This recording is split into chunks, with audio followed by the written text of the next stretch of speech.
पहला क्वेश्चन है आपका अनुपात A1/A2, B1/B2 और C1/C2 की तुलना कर ज्ञात कीजिए कि निम्न रैखिक समीकरण के युग्म संगत हैं या असंगत हैं। फर्स्ट क्वेश्चन आपको दे रखा है, आपको संगत या असंगत बताना है कि रैखिक युग्म संगत है या असंगत है। अब पहला पार्ट आपको दिया है कि 2x - 3y = 8, 2x - 3y = 8 और दूसरी समीकरण दी है 4x - 6y = 9, 4x - 6y = 9। ये पहली समीकरण, ये दूसरी समीकरण। हम A1, A2, C1, C2 इनके मान ज्ञात करते हैं। तो A1 का मान कितना, x का मान कितना, B1 का मान और C1 का मान, फिर A2, B2 और C2। A1 पहली समीकरण में x का गुणांक, B1 पहली समीकरण में y का गुणांक और C1 पहली समीकरण में अचर पर। A2 दूसरी समीकरण में x का गुणांक, B2 दूसरी समीकरण में y का गुणांक और C2 दूसरी समीकरण में अचर पर। ठीक है, अब हमें ज्ञात करना है कि ये संगत है या असंगत है। अनुपात ज्ञात करेंगे, A1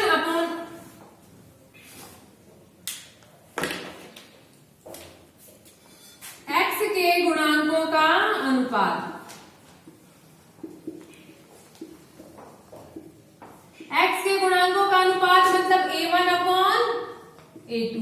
A1 की वैल्यू A2 की वैल्यू 4, 2 एकम 2, 2 दूनी 1/2। y के गुणांकों का अनुपात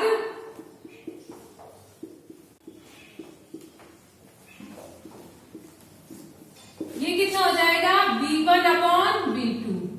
B1 की वैल्यू -3, B2 की वैल्यू -6। नेगेटिव नंबर से डिवाइड हो रहा है, पॉजिटिव रिजल्ट आएगा। 3 एकम 3, 3 दूनी 6, दिस इज इक्वल टू 1/2। तीसरा है अचर पदों का अनुपात, और अचर पद का अनुपात मतलब C1/C2, और ये है 8/9। कोई भी ऐसा कॉमन नंबर नहीं है जिससे ये दोनों डिवाइड हो जाए एक साथ। ठीक है, तो ये 8/9 के बराबर ही रहेगा। ये 1/2 और ये भी 1/2, मतलब A1/A2 किसके बराबर आ रहा है, B1/B2 के, और किसके बराबर नहीं है, C1/C2 के। A1/A2 is equals to B1/B2 is not equals to C1/C2। और ये कंडीशन क्या किनकी थी, समांतर रेखाओं की, समांतर रेखाओं की। ठीक है, और समांतर रेखाएं एक दूसरे को कभी भी प्रतिच्छेद नहीं करती, अतः कौन सा हल, अतः कोई हल नहीं। और कोई हल नहीं, इसका मतलब ये जो समीकरण युग्म है ये क्या है, असंगत है। ठीक है, मतलब आपने गुणांकों का अनुपात ज्ञात किया, x के गुणांकों का अनुपात 1/2 आया, y के गुणांकों का अनुपात वो भी 1/2 आया, अचर पदों का अनुपात 8/9 आया। यानी कि x के गुणांकों का अनुपात और y के गुणांकों का अनुपात बराबर आ गया, और किसके बराबर नहीं है, अचर पदों के बराबर नहीं है। ठीक है, और ये कंडीशन कैसी, समांतर रेखाओं की। समांतर रेखा एक दूसरे को कभी भी प्रतिच्छेद नहीं करेंगी, और प्रतिच्छेद नहीं करेंगी तो कोई हल नहीं होगा, और कोई हल नहीं होगा इसका मतलब ये जो समीकरण युग्म है ये कैसा है, असंगत है। ठीक है, सेकंड पार्ट करते हैं इसका।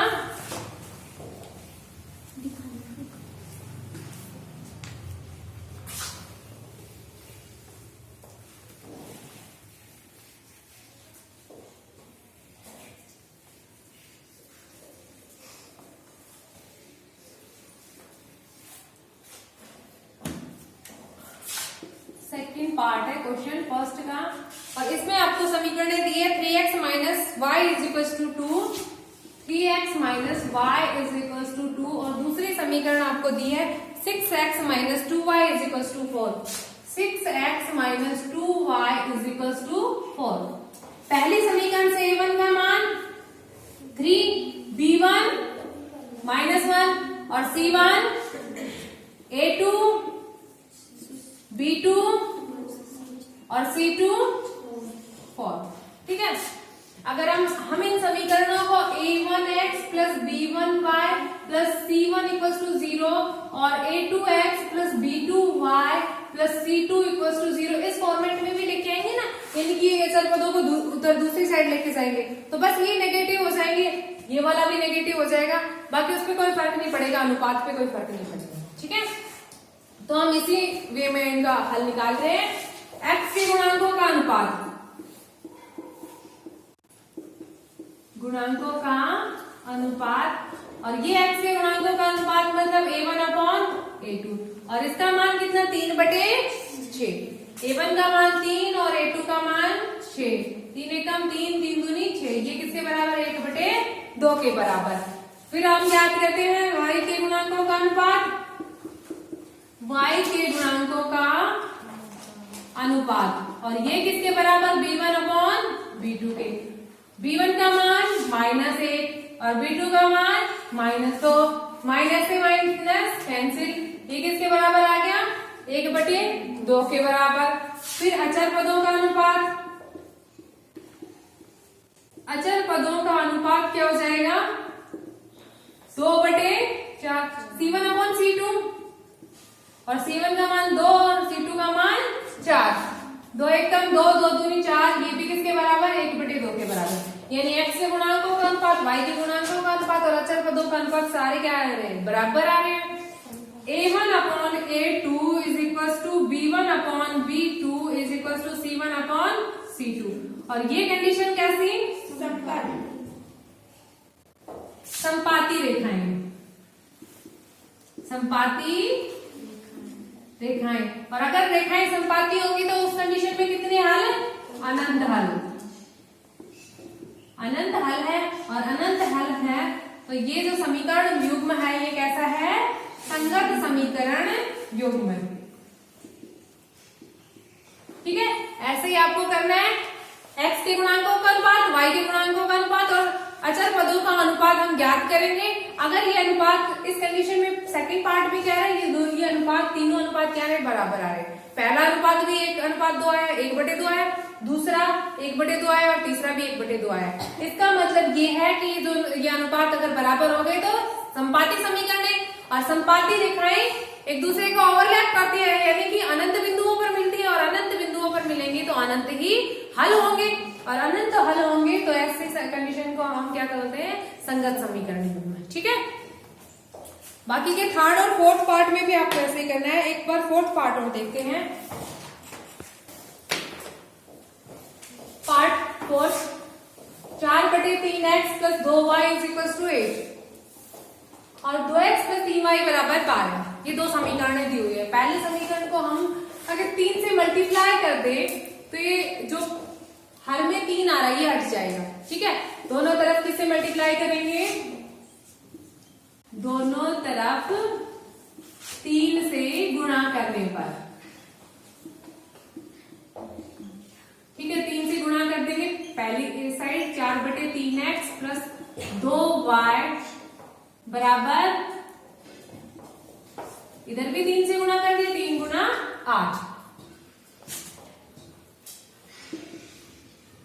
3 गुणा 4/3x प्लस 3 गुणा 2y बराबर 3 गुना 8, 3 से 3 कैंसिल हो गया, 4x, 3 दूनी 6y, 24। ठीक है, ये आ गई समीकरण 1।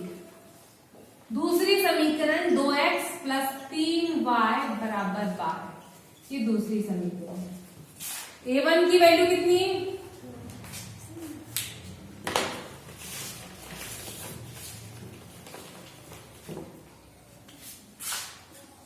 A1 बराबर 4, B1 बराबर 6 और C1 बराबर, A2 बराबर 2, B2 बराबर 3 और C2 बराबर 12। x के गुणांकों का अनुपात,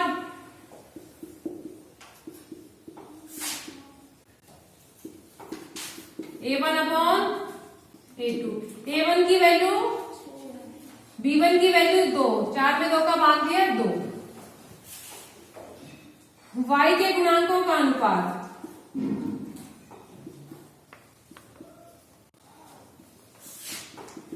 B1 अपॉन B2। B1 का मान 6, B2 का मान 3, 3 दूनी 6, 2/1 लिख दो इसको, ठीक है, वही 2 आएगा। अचर पदों का अनुपात